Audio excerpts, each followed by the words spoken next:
at this time so that we can unpack this very important work. So first, we'll start with our parent representative, Dr. Wendy Mastretta. Let's give her a nice welcome. She's from the District Coordinating Council. And also our student representative today, Alea Floyd, representing Performing Arts High School. And we will welcome John Starkey, Mr. Starkey, principal of Lafayette International High School. And also our teacher representative today, librarian Ayodele Ojumu, representing Lafayette International High School today. Thank her. And our associate superintendent of school leadership, Ms. Toya Wilson, again, from the Office of School Leadership. And our board president has arrived. Let's welcome her, Mrs. Sharon Belton Patman. Thank you.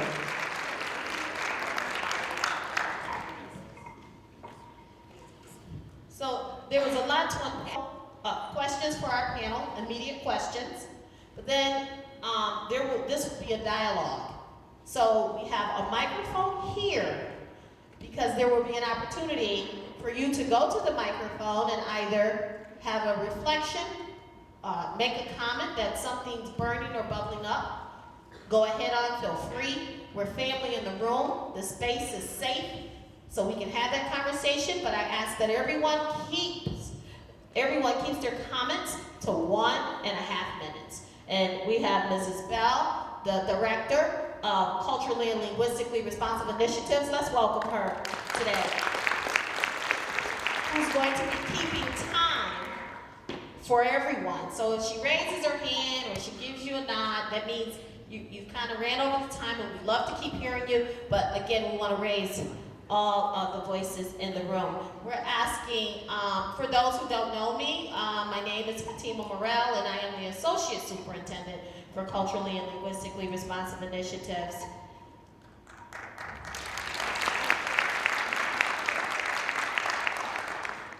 So, not everyone will answer every question. For some questions, we'll just have 3 responses, and then we'll move on to another question.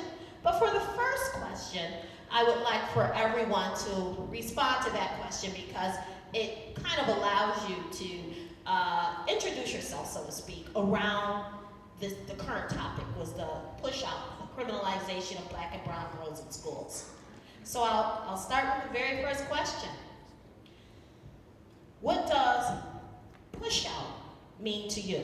I think that push-out for me means that we're not creating an environment where the students, in this case girls of color, feel comfortable in the school.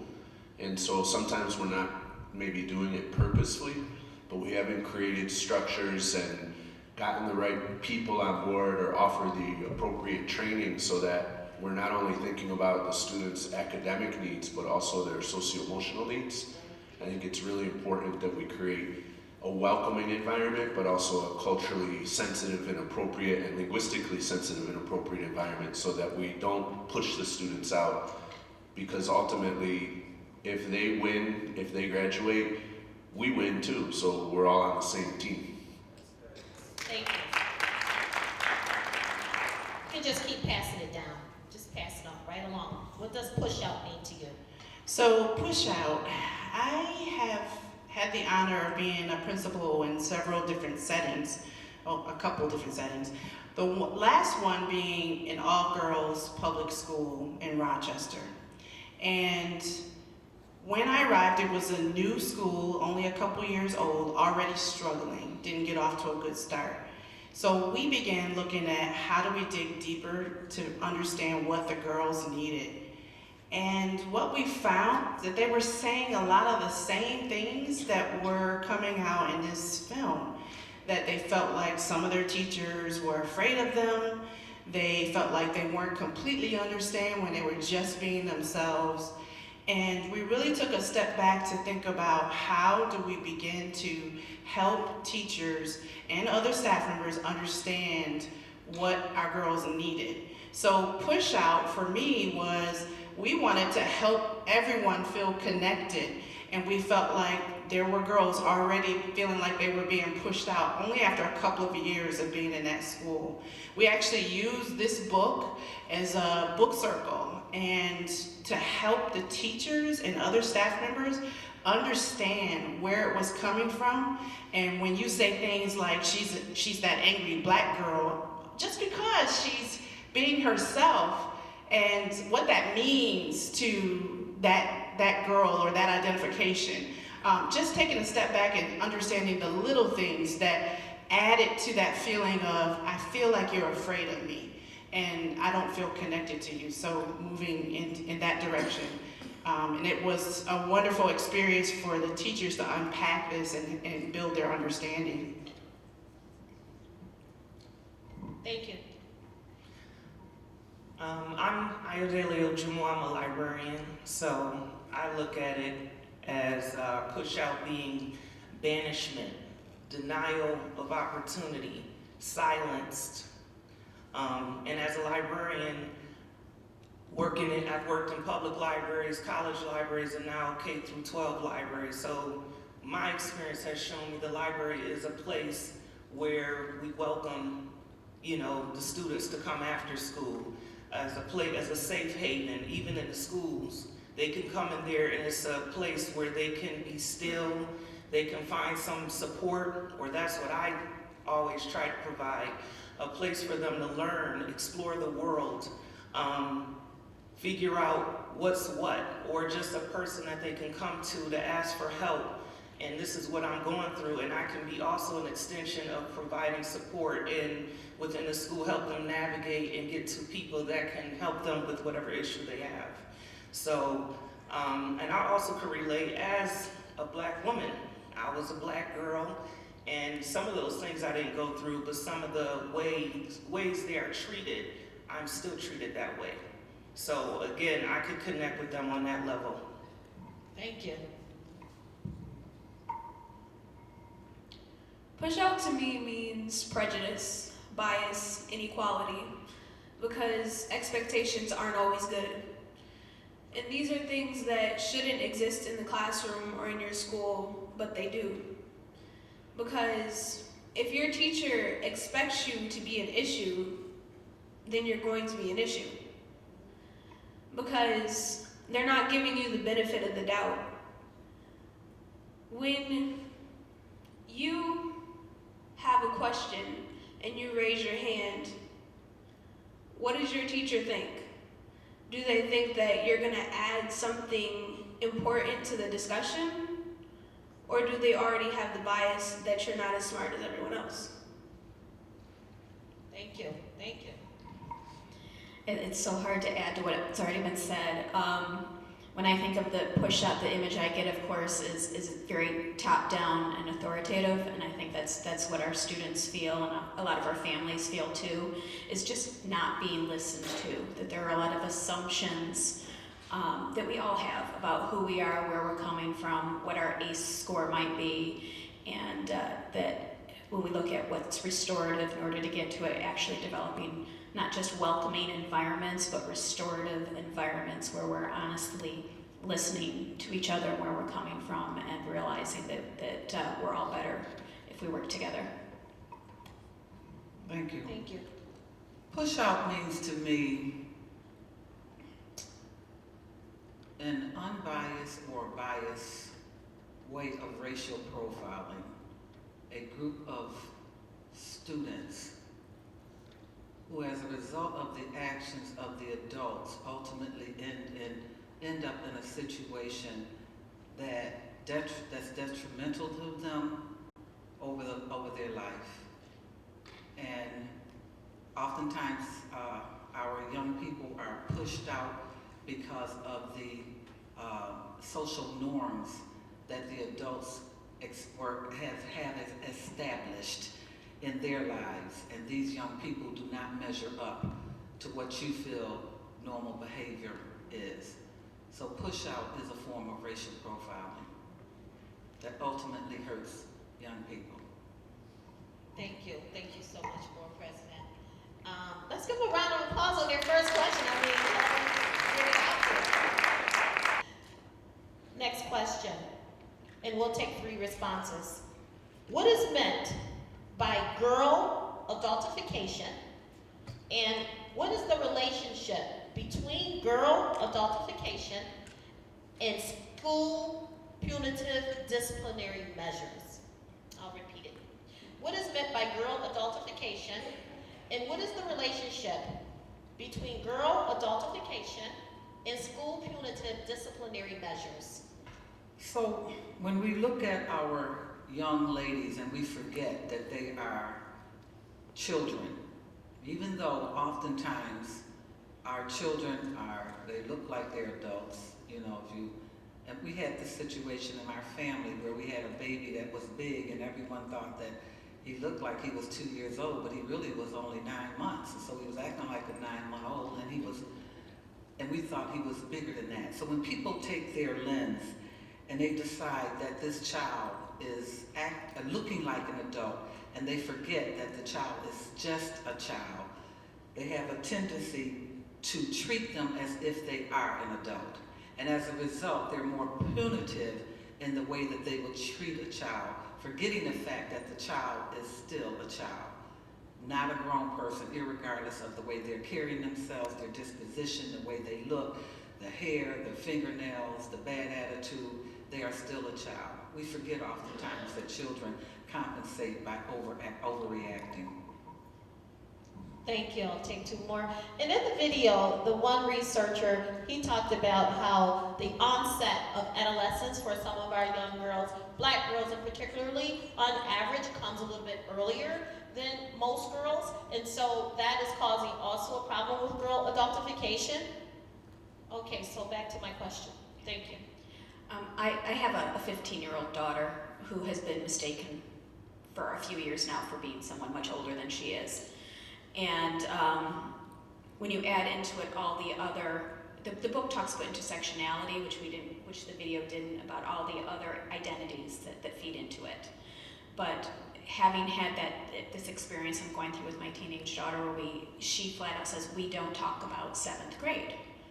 7th grade is tough under the best of circumstances, and when we expect these girls going through such a challenging social time, trying to find their place and find their friends, and then in addition hold them responsible for not being able to do it well, when if you look at society, all of society, whatever age we are struggling with these interconnected relationships. And I think it's really resulting in our kids being held accountable and then punished and criminalized for behaviors that they are struggling with in relationships that they're struggling with. Thank you. Next. One more person down there, down that way, please. Yes.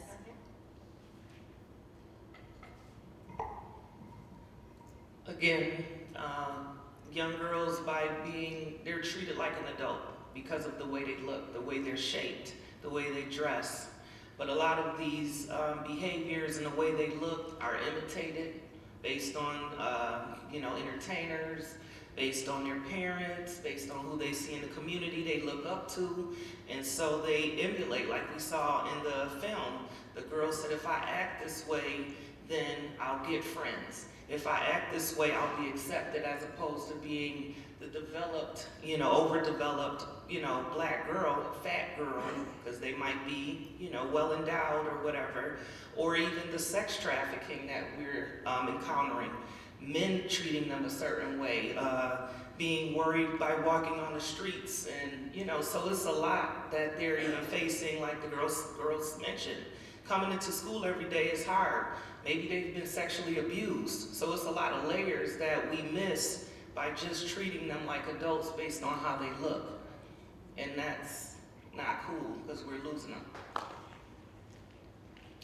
Vivian Anderson said, our resilience is our gift and our curse. What does that look like for black and brown girls in the Buffalo Public Schools?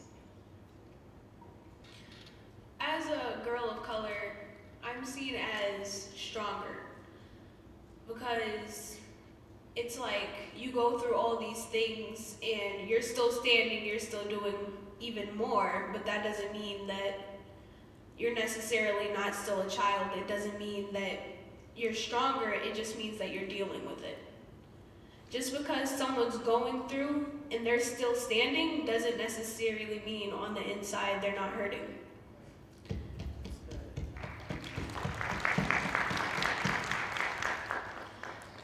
And like the ACE scores, trauma can affect you in so many ways, and it does take a toll on your development. So when you say that we're strong, you're basically just saying that we don't look helpless, but that doesn't mean we don't need help. Thank you. Awesome.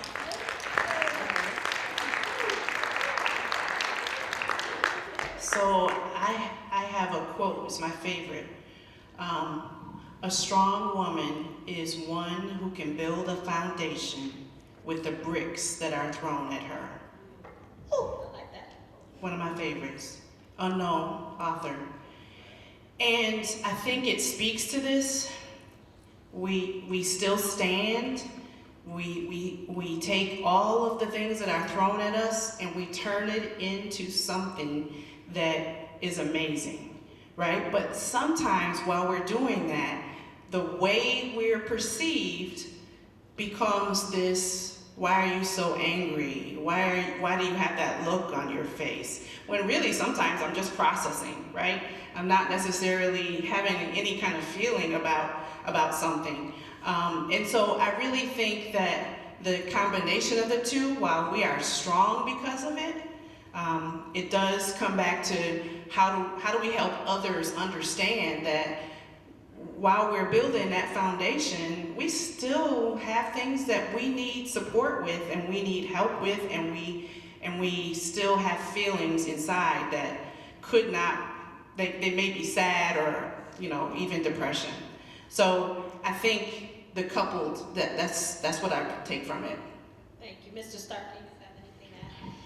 Yeah, I think that in terms of being a principal with teachers, one of the things that kind of jumped out at me in the initial CLRI trainings over the last few years was looking at our data of classroom removals and seeing that the majority of those were for insubordination, and they mentioned that in the documentary.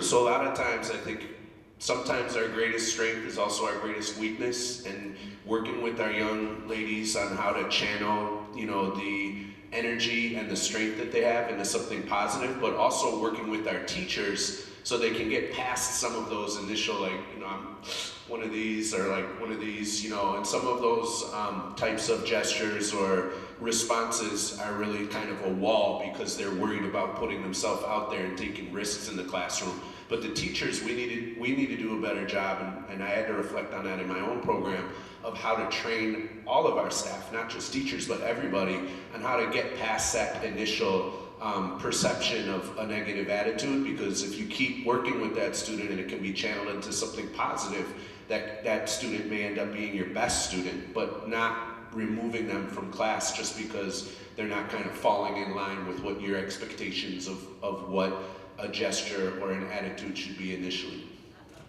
So I have more questions, but now I want to hear the voices in the room. So there's a microphone there, and there are some thoughts at this time that are bubbling up from the audience. And so we would like for you to either ask the panel a question or make a reflective comment or just put your voice in the space. It sounds like what you guys are talking about is problems with someone's personality and how they act and how they present themselves, their nature and demeanor. But is this a conversation about how to set the world so that they can openly express themselves, or how they can openly help themselves? Because I'm seeing mixed signals of how you're going about trying to help these people. Well, anyone. Okay, how to help our black girls. You want to take it? Well, there's many different facets to the situation, because I obviously am a young colored girl, but then there are many different people who want to take different approaches to the situation. I think that as a girl going to school, I should be able to express myself in my own way, and I should be accepted. But if you think of like your teachers, many of our teachers don't come from Buffalo. Many of our teachers don't come from the same background. They come from Tonawanda, Lackawanna. They don't really understand as well. So everyone comes with their own perception. That's why you're getting so many mixed signals. This panel is diverse. We all have different perceptions of the situation because we're all different people. Thank you. Thanks. Powerful. I would like to recognize board member Mr. Terrence Hurd has just entered the room. If he could just stand and wave his hand for everybody. Oh, let's just wave your hand then. Just wave. Thank you so much. And thanks for being here. Very appreciative of our board members. Next. Okay, yes. I was wondering, what would you do to help stop this? Let me know your name and what school you're from so that when I come back in the building, I can check you out sometime. Okay? What is that? Middle Early College is in the house, and what is your name? Rashid what? James. Rashid James from Middle Early College in the house. Okay. It is our hope that the exposure, taking the time for adults to come into a setting and learn about what Pushout looks like, what's involved in Pushout, that it would help change the mindset and expand the understanding and people to appreciate the diversity which exists among our children. I would also hope that this seminar allows particularly the women, who are a very large majority of our teacher population, to see the little girl in each child, and the men to see the little sister or little cousin in each child, and understand that they are children and they will make mistakes. They are reacting to possible all sorts of things. There's a possibility that in a given day of those ACE factors, we have children that have every 1 times 2 and 3 in some situations. So our hope in doing this, along with the disproportionality training, along with the culturally and relevant responsive teaching training, is to expose the adults to things that they've never thought about. And as I'm writing, and I'm always coming up with suggestions, I thought about what we could do to help our young girls as well. And so that's some additional work that we can do. But I can tell you truthfully that I have been in situations where this has helped me understand some of the students that I have encountered since going into schools, and to appreciate more and how to address them in a little better way. But I think there are some things that we can do fundamentally with our children as early as grade K to start preparing them and the adults as well. So I think it needs to be an additional street. I think not only the adults need some exposure, but I think we also need to work with our young ladies as well a little bit more. And our young men, to respect our young ladies better, okay? So we're working on it. It's a work in progress, okay? Dr. Mastretta. And I appreciate very much that you asked us, but I hope everyone here takes that question very personally and thinks, what can I do to affect this? So, because we all have very many hats that we wear. I mean, I can work with my daughter and her friends. I work on my school, and then I work on the district. So as I go back, every time I come to anything, I learn something, and I take it back to working with all the parents that come to the District Parent Coordinating Council meetings, and we talk about what are we going to do then as a group of parent leaders to help our kids, always with the goal in mind of the district's mission of putting children and families first to ensure high academic achievement for all. And we can't say we're putting children and families first if we're not talking about this piece. Thank you so much. One final. To add on to what has already been said, because it's this exposure to the topic, it's embracing all stakeholders, parents, teachers, everyone who has a connection to this work, but it's also embracing student voice. So having you all here, encouraging our students to speak up, tell us what you're feeling, tell us what you're thinking, and provide those opportunities for our students, which is increasingly happening more and more. Those opportunities also help us build an understanding and I think move us in a positive direction in this topic. Thank you so much. Can I have someone from maybe the teaching ranks from the audience come to the microphone? Don't be shy. There are things that are bubbling up right now. Let's put it in the atmosphere. Thank you. Hi, Mark Recca from 197 MST. Thank you. The principal mentioned insubordination, and that was also mentioned in the documentary. And I know that in the building that I work in, there are ranges of tolerance for insubordination. And I'm just wondering, what can we do to help teachers increase their ability to tolerate situations of insubordination, to allow them to keep children in the classroom and diffuse those situations?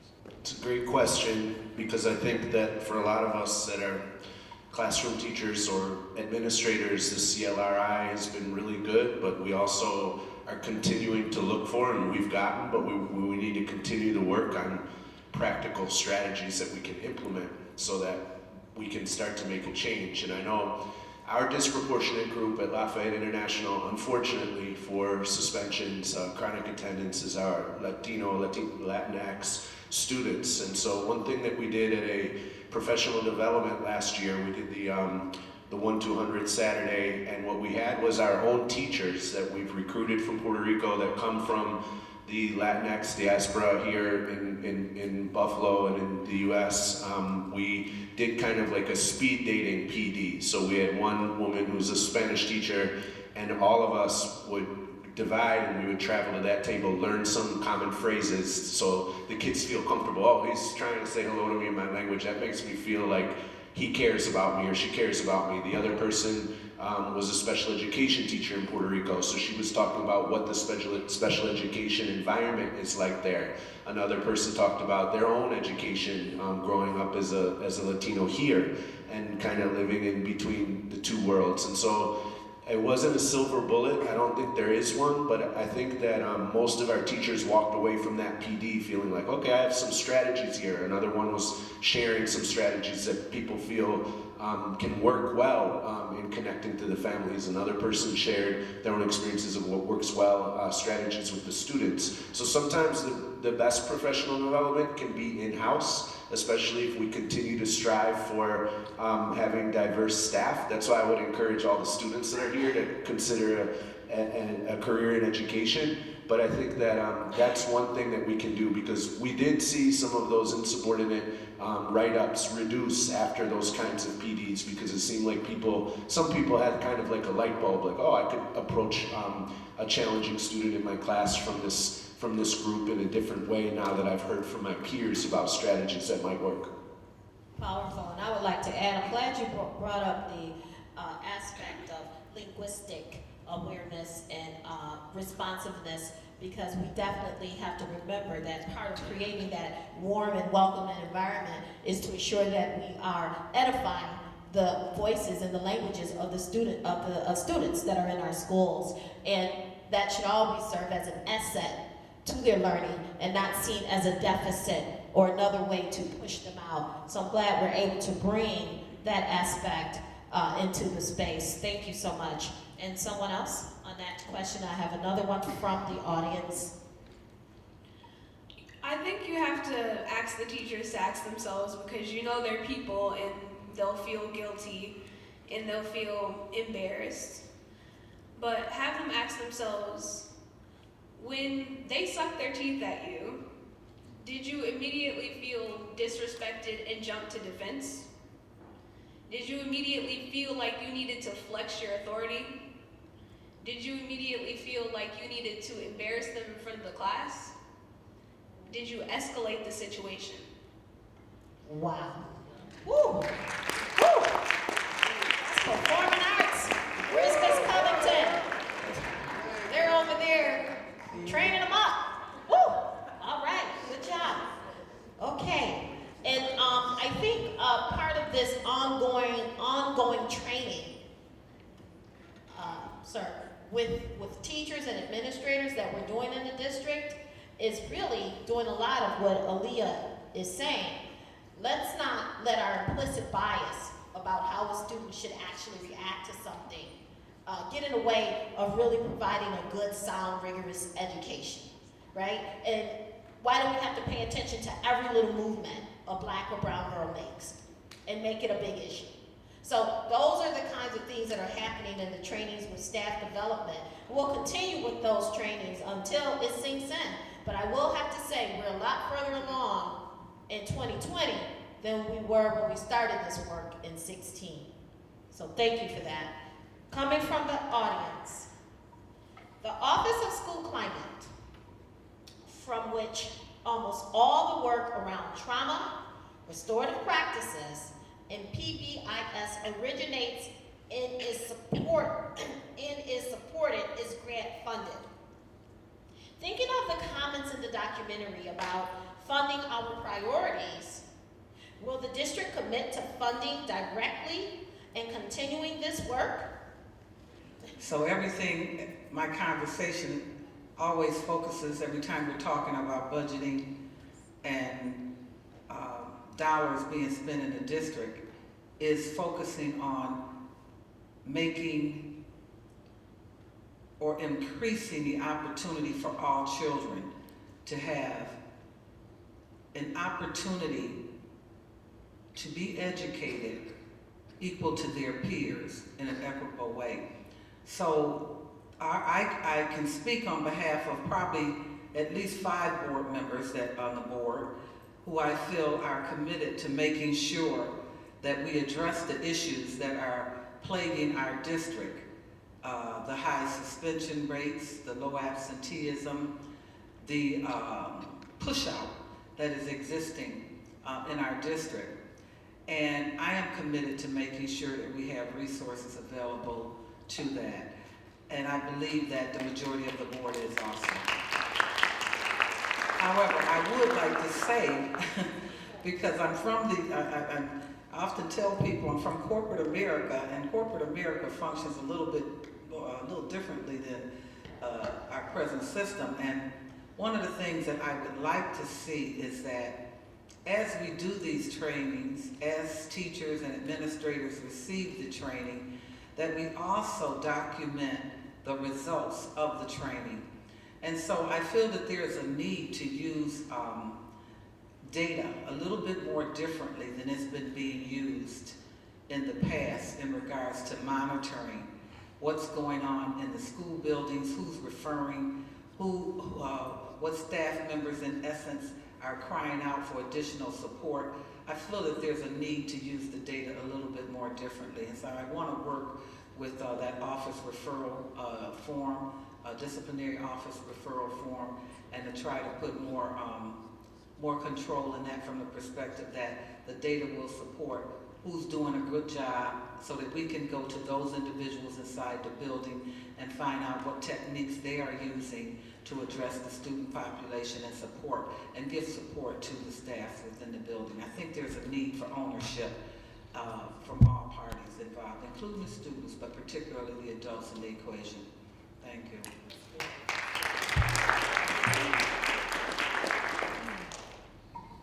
And along that vein, I think when we use the referral form, we have insubordination, and that's not definitive enough.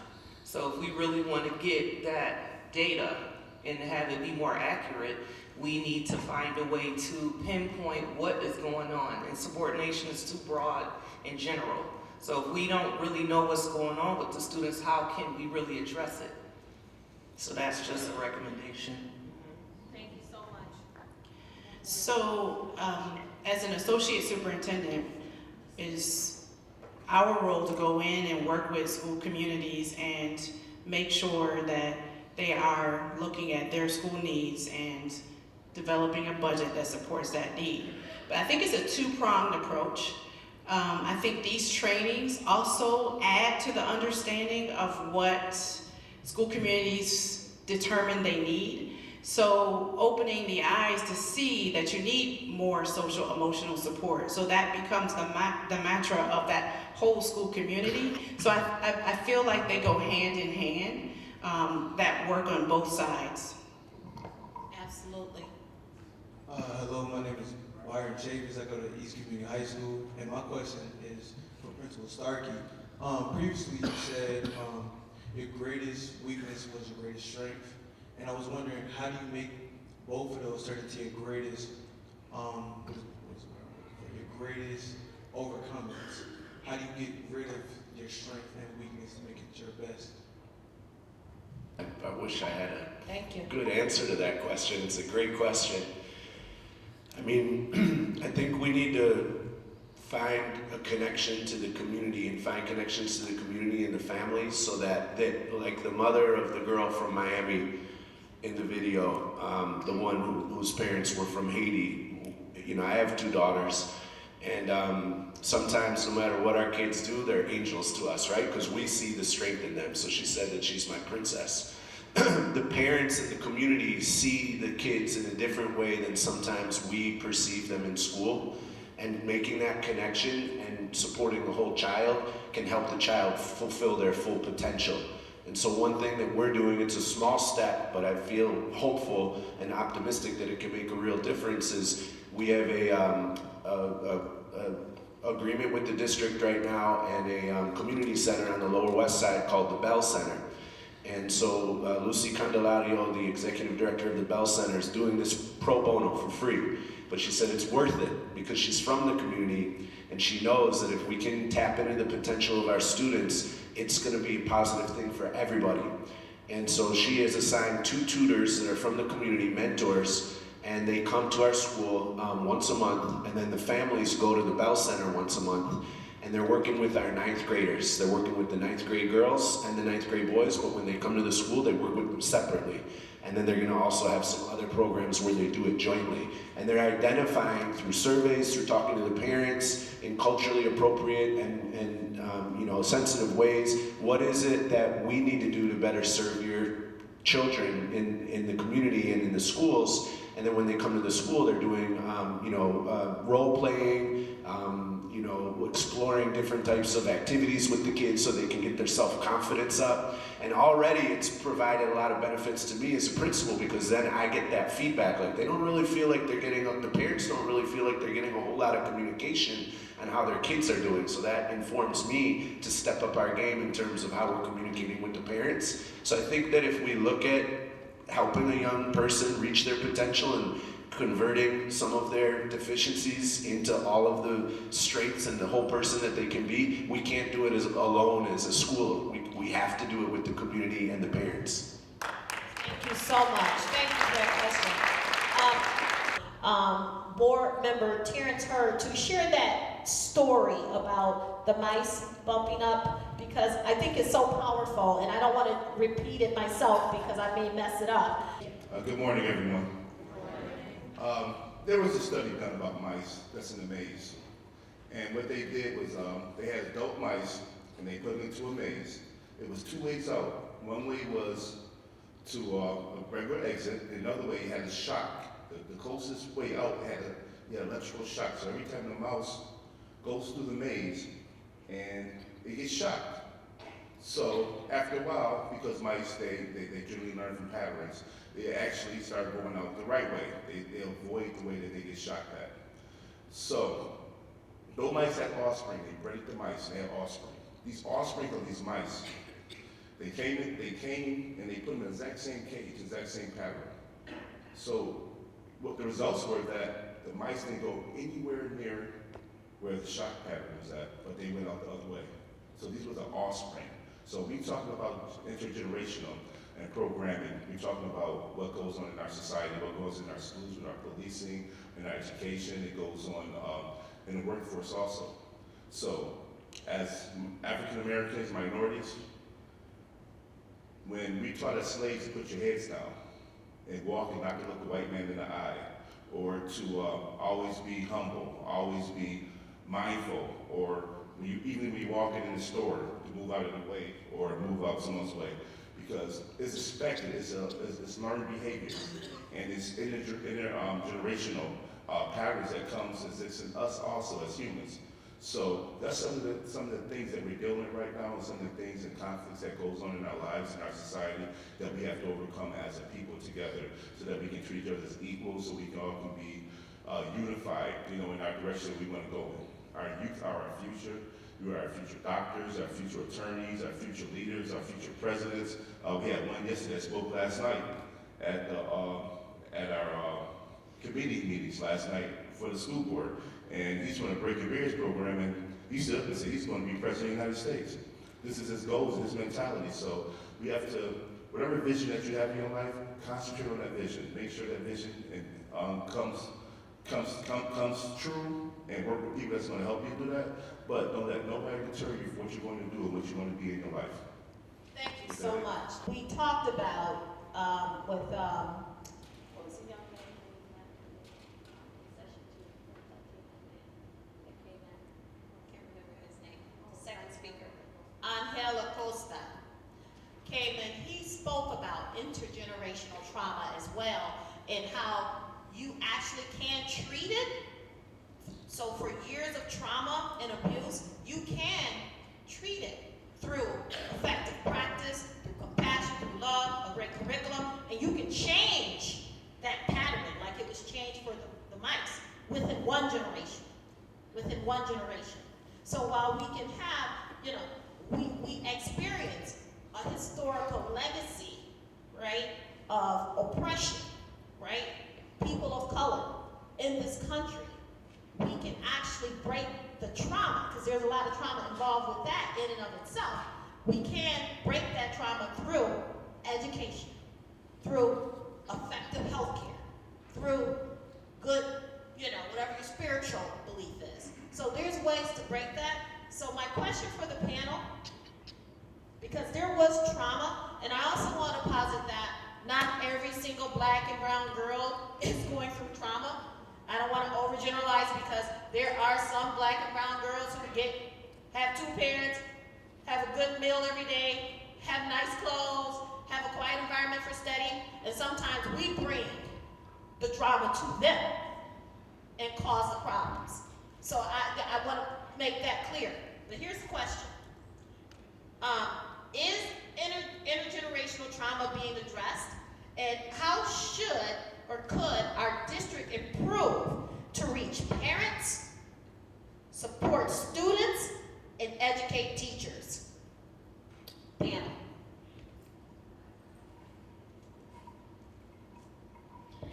It's interesting because it takes me right back to what we were talking about, resilience being a gift and a curse.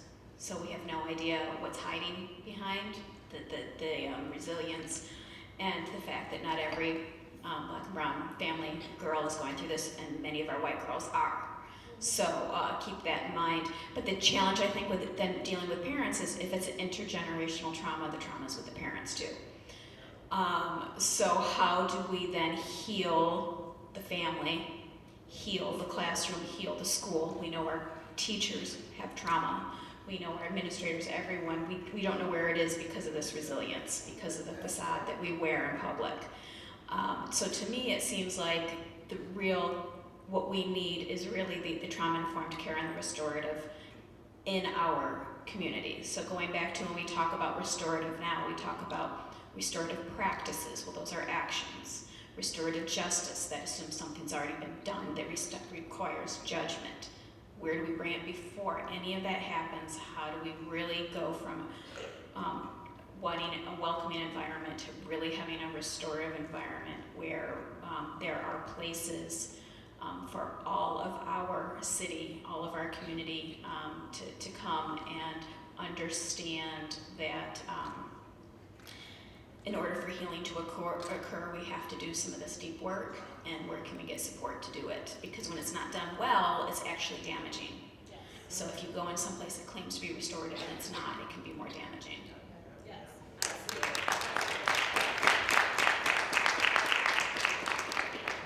So as a district, I believe we've made wonderful gains in the area of restorative practices and bringing those into our schools, but I really feel like we need to consider how we make it a system-wide and very structured so that every single student has a connection. Every single student, you never, as was just stated, you don't know who's dealing with trauma. They show you the side they want to show you. Right? So how do we build those connections in schools to make sure that every single student has that person they can go to, that they can open up to when they need to? There are systems out there, and I think we're moving in the right direction. This needs to continue to grow. This belief that this is important is equally as important, if not more important, than getting to the hardcore academics. Because it's about addressing the entire child. It's about making sure that our students feel like they belong and are connected. And that's the direction I believe we need to continue to head in.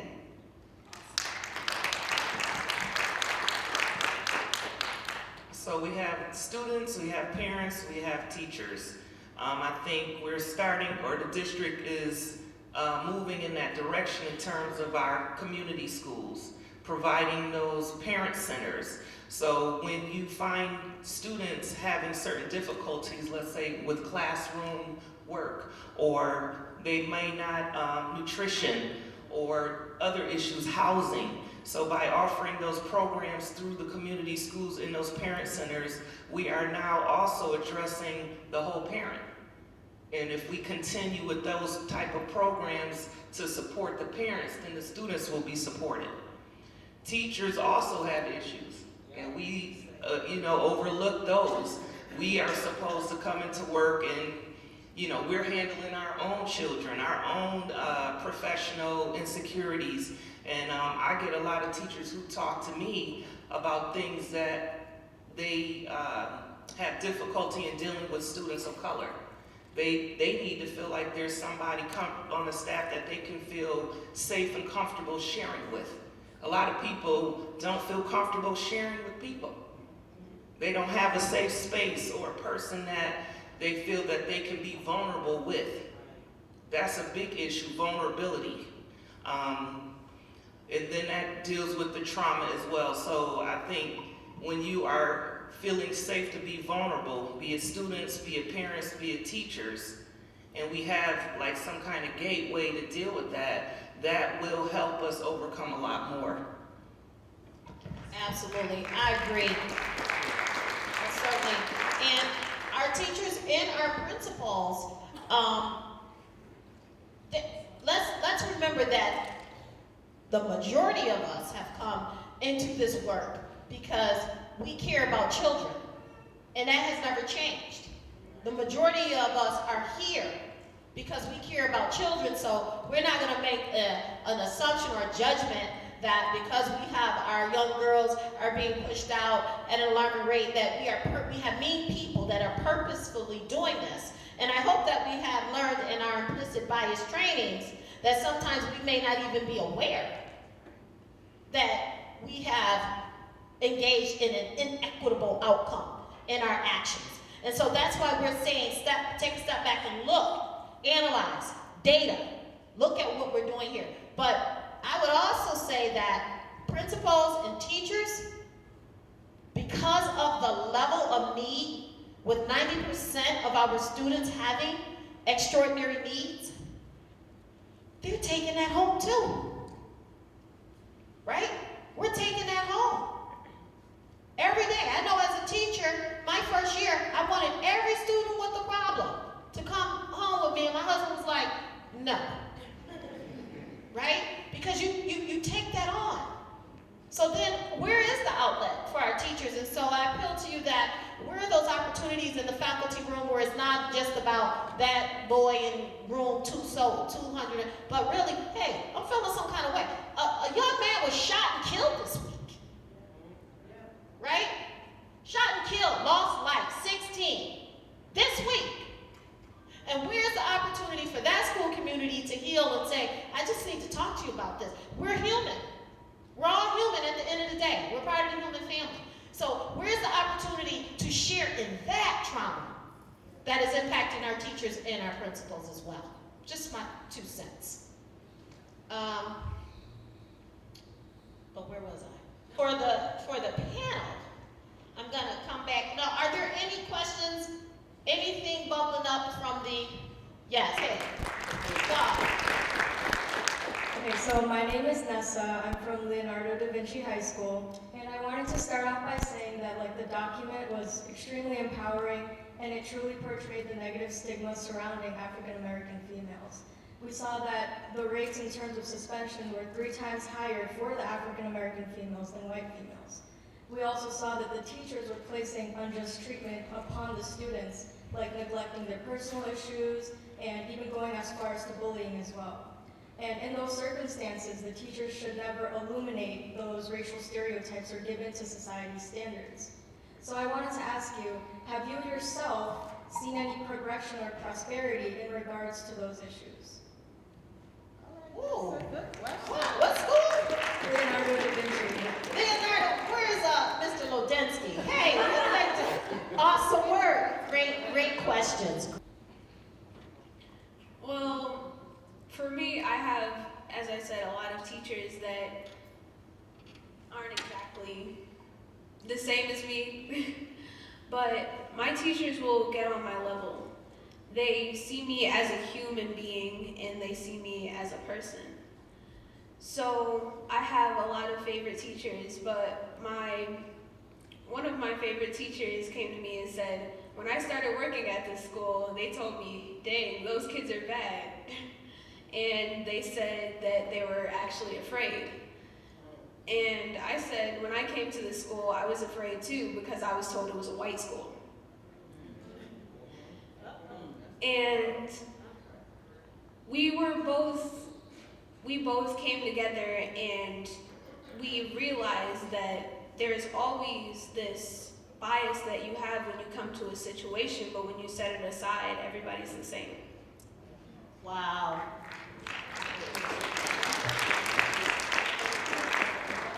Mr. Starkey.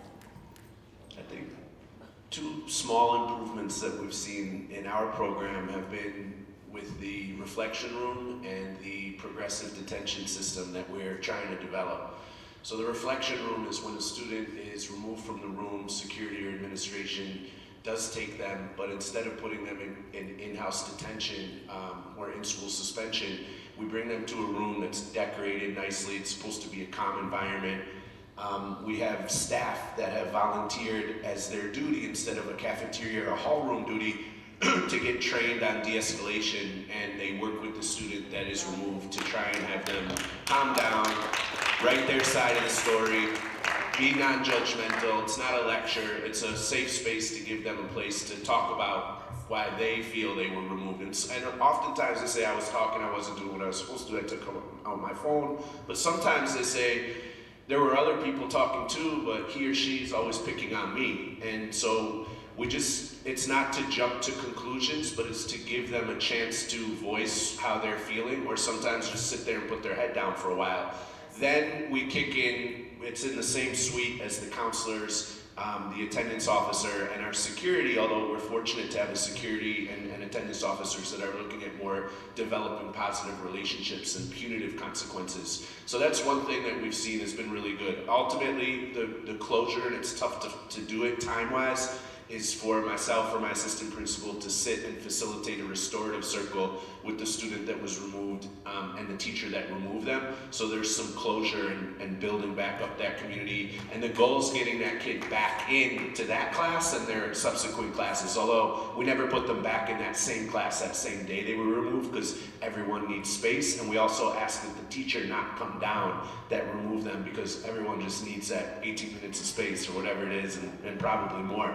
The The other thing is what we've started a pilot with a progressive detention program for students that have been late 3 times or more in a week to school, or 6 latenesses or more within a week to classes, is they come to detention. I'll be doing it today at 3:30 or 4, and when the kids come there, I speak to them. We talk about why were you late, the importance of being on time. So it's more of a traditional approach in that sense with the principal. But then we have a personal trainer that comes in who's also trained in mindfulness, and he takes the students and he brings them to our fitness center, and he works with them on like, hey, you know, you're late. Maybe, you know, if you do a little bit of exercise, it'll actually give you a better night's sleep. And if you go to sleep on time, you can get up, you know, at the right time. Sometimes with some kids, he's very good at reading people. He says this kid just needs to learn how to do, you know, have good form on a bench press, or learn how to get on a treadmill. And we've seen a reduction in the latenesses, and we haven't seen a lot of return lateness kids. And then what we've also seen is more kids staying after school to use the fitness center because he's exposed them to that. So those are 2 small steps we've taken to try and address those issues. Awesome work. Awesome work. Final question. Final one. Kiara said she was fighting because she wanted to be loved and accepted.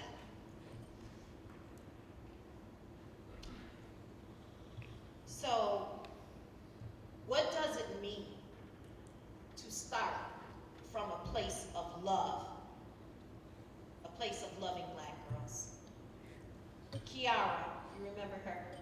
She was fighting for others. She said, I'm a crash dummy because I want others to love me, so I can fight well. I found something I do well, which is fighting, and I am going to be loved and accepted.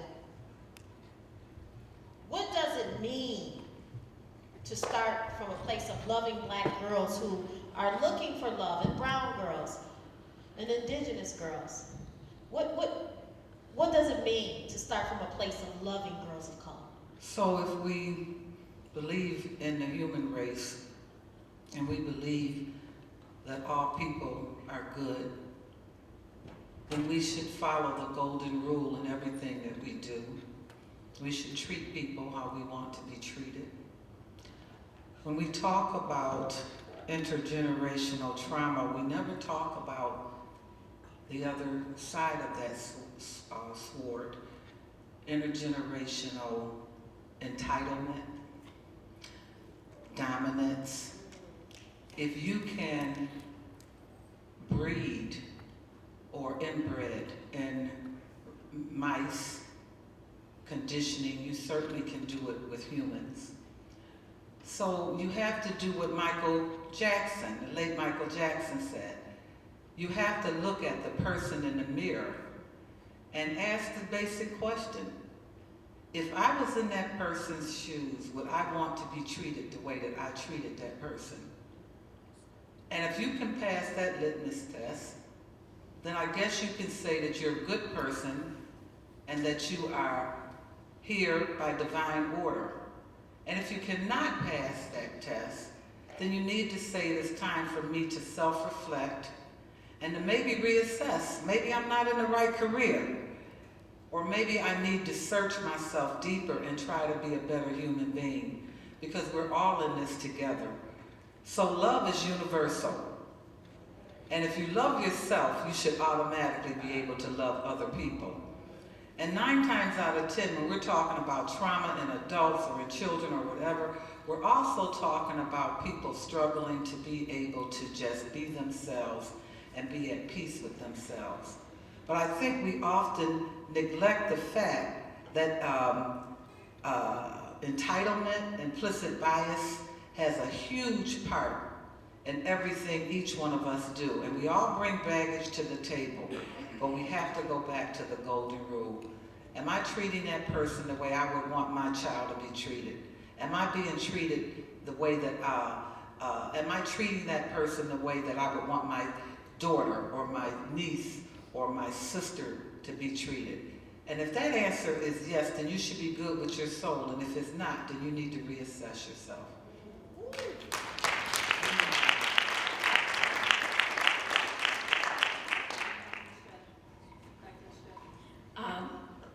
I just had to look it up because this reminded me back. You were talking about, I think, the November session when we had the guest speaker here, and I was struck by something so much that he said that I put it in my notes.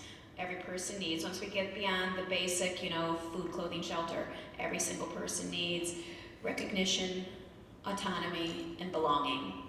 And I think when we're looking at love and what to do with each other, those are the things to make sure every student, every teacher, every parent, every staff, every administrator has an outlet to get recognized for the work they do, autonomy to have some say over their lives, and feeling of a belonging. And if we can achieve those three things, I think our district will be the trendsetter for the country. Absolutely, a national proof point. If we get this right, we will be what our superintendent calls a national proof point for equity work across this nation. Thank you for that, Dr. Estrada. So it's about stopping, taking a moment to just take a step back and gain an understanding. Taking that opportunity to learn about each other and appreciate each other. And as school leaders and educators, having that opportunity and allowing that opportunity for others in your community to do the same thing.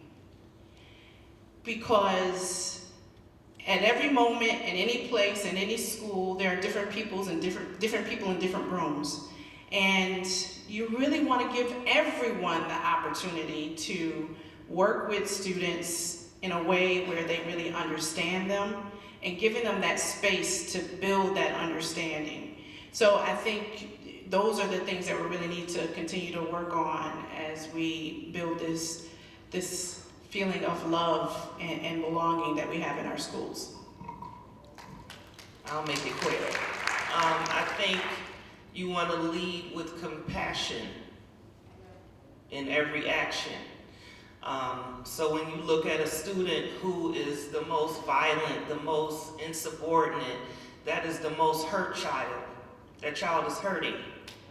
So, if you look at it from that lens, then that changes the whole dynamic. That they're doing this because it's something they can't handle. It's something they're trying to articulate. They're trying to process and they don't know how to do it. Or they've only been doing it one way, like we look at Kiera. She said, I fought, I argued, I had a big mouth. But those can be turned into positive. So one of the students asked about that. Your weakness can be your strength if you learn how to turn it around. So your big mouth could be, you could get in a career where you're speaking, you're voicing, you're articulating for those voices that can't be heard. So I think a lot of times we always have to lead with compassion. We always have to look at, how can I support this child? How can I develop this child? What does this child need?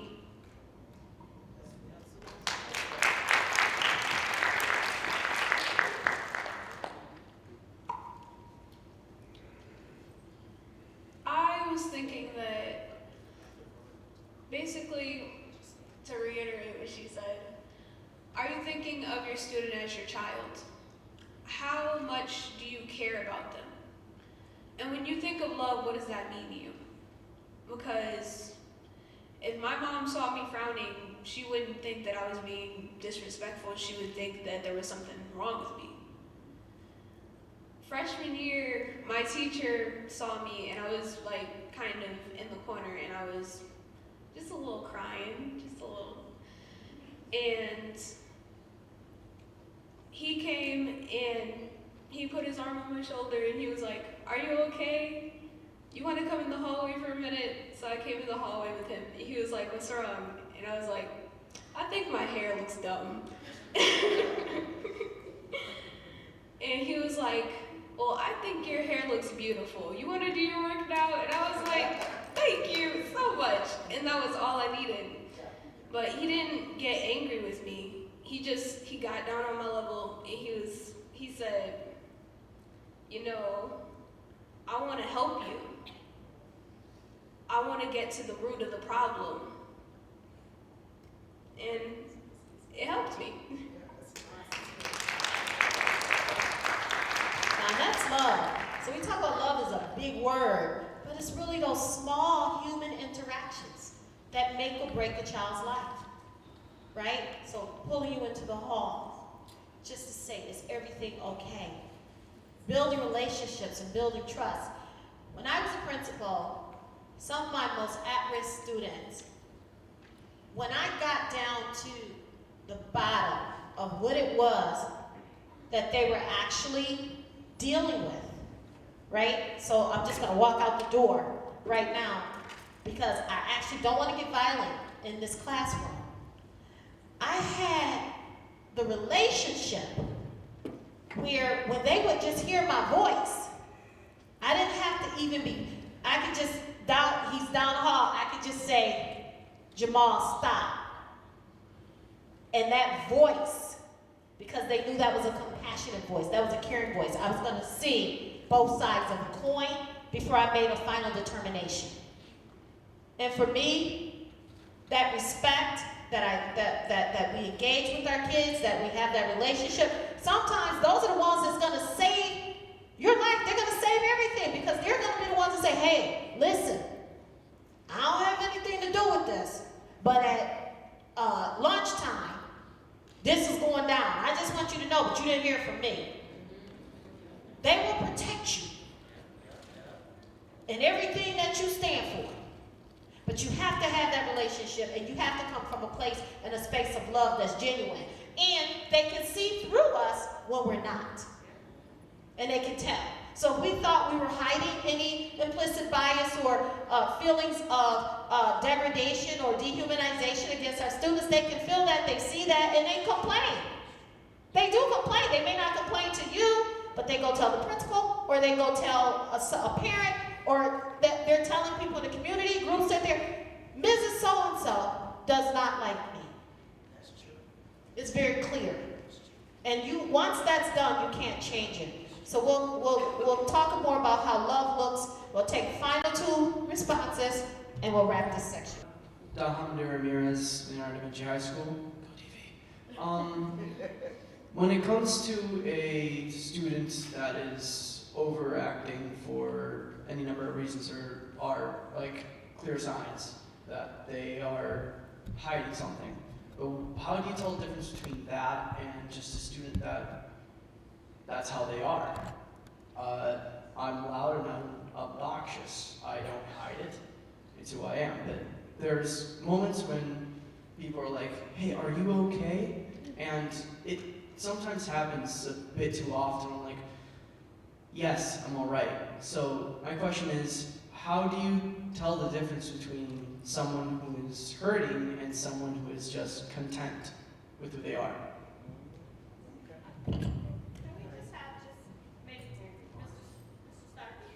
A challenge, because it's like when you're sick, sometimes when people say, you feel all right, you feel all right, you feel all right, it makes you feel worse. You just want to be left alone.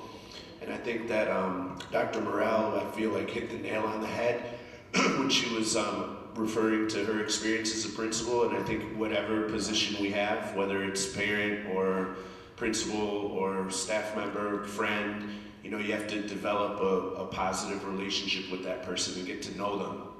And that's not easy because some of the most challenged students put up that wall. So I would go back to the diversity of the staff, and I don't think it necessarily has to be somebody that speaks the same language or is from the same community, but having a diverse group of staff that are well trained, that care about kids, that you can find that person. Sometimes it's the least likely person on the staff, but making sure that we're cognizant of who can connect with the student so that we can put them in a place so that they can make the student feel safe, and then the student is able to tell them, like, I'm just, you know, having a bad day, me and my mom got in a fight this morning, or if there's deeper rooted issues that then we need to network to be able to provide the appropriate services to that student. So to me, it all comes back down to the path towards developing a positive relationship, because that can't be packaged up neatly. It takes time.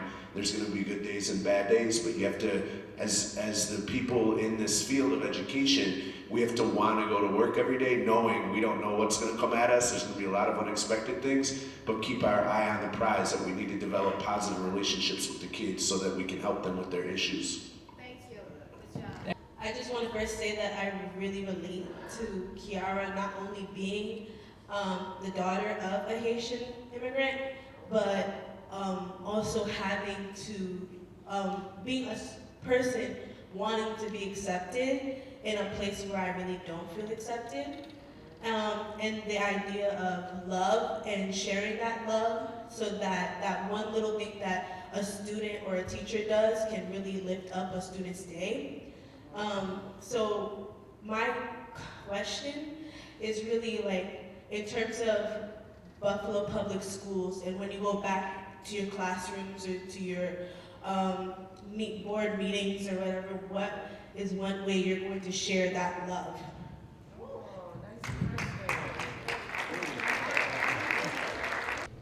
Well, I happen to think people feel my passion and feel my love on a daily basis.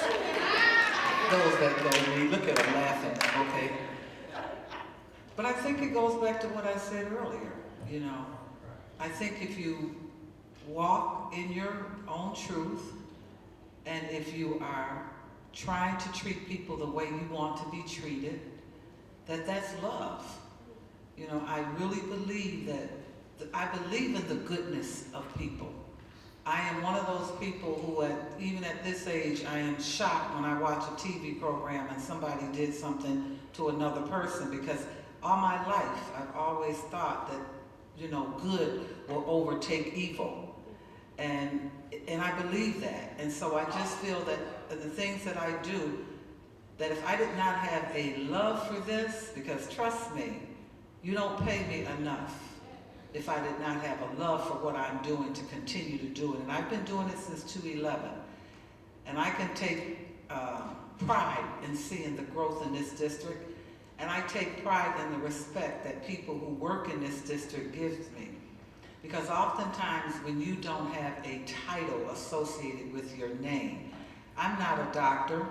My background is in banking. I'm a mortgage banker. That's how I supported my family, okay? And so for me to take on the urban education equation, okay, required me to learn a lot. Although I knew a lot because I raised my children, my 2 sons in Buffalo Public Schools, and thank goodness they, you know, they're successful in what they do and they graduated on time. And I was a single mother, okay? My experiences in handling data and all these other things came back to being able to apply it. How do you make it happen? How do you treat people? And believe it or not, the majority of my customers when I was in mortgage banking were suburban Caucasians. So in dealing with them who were the bread, the African Americans were the gravy when I was in the mortgage business. I worked with all sorts of people and I just love people. And I love children and I love you. I didn't know your name, I don't know your eyes, I don't know anything about you, but I know I love you because that's who I am. So I think love rules over evil at all times. I just believe that in my heart. And people will feel it. And please know you are loved and you are sacred. Thank you. Our president has had the last word. Board member Hurd will have the last word. You go back to love. Love was first recorded in history in hieroglyphics back on Egyptian writing. And then it was translated later into Greek, into the Hebrew love for it, which is agape. And agape love is God's love for all. And I believe that God planted that seed in each and every one of us. Somehow, and some people have been misused and mistreated in different ways, but to express what you feel about love and how you, our love for one another, our love for our children, and as a board member, I will make sure that, well, I don't believe, and as a former educator, each and every student is a student. I can never go into a classroom and look at a classroom as a group of people. You have to treat each and every person as an individual. And as you do that, it's becoming a teacher. And as Dr. Morales said, you know, you can see who's in trouble. You can see a student that normally is very responsive come down that morning or come to your classroom and put their head down. You know there's an issue, there's a problem. Maybe they didn't sleep that night, maybe they had the game the night before, they're tired. You know, all these things you gotta be perceptive of as an educator. So that love is not just bound to, You know, just saying, I love this, I love that, I love, you have to love each and every person. And then as that, it makes it easier for us as board members to do our jobs. And because we can also, just like our students, be like, that teacher don't like me. We know it happens. It happens. But you came to a person who you think that loves you to express that to. So that's the type of love that we're talking about, to make sure that we work together so that you can reach your goals, okay? Thank you so much. And I just want to say to everybody in this audience, you are loved and you are sacred. So I'm going to allow you to go to lunch. Please do not forget your bricks to write your commentary and drop those at the table.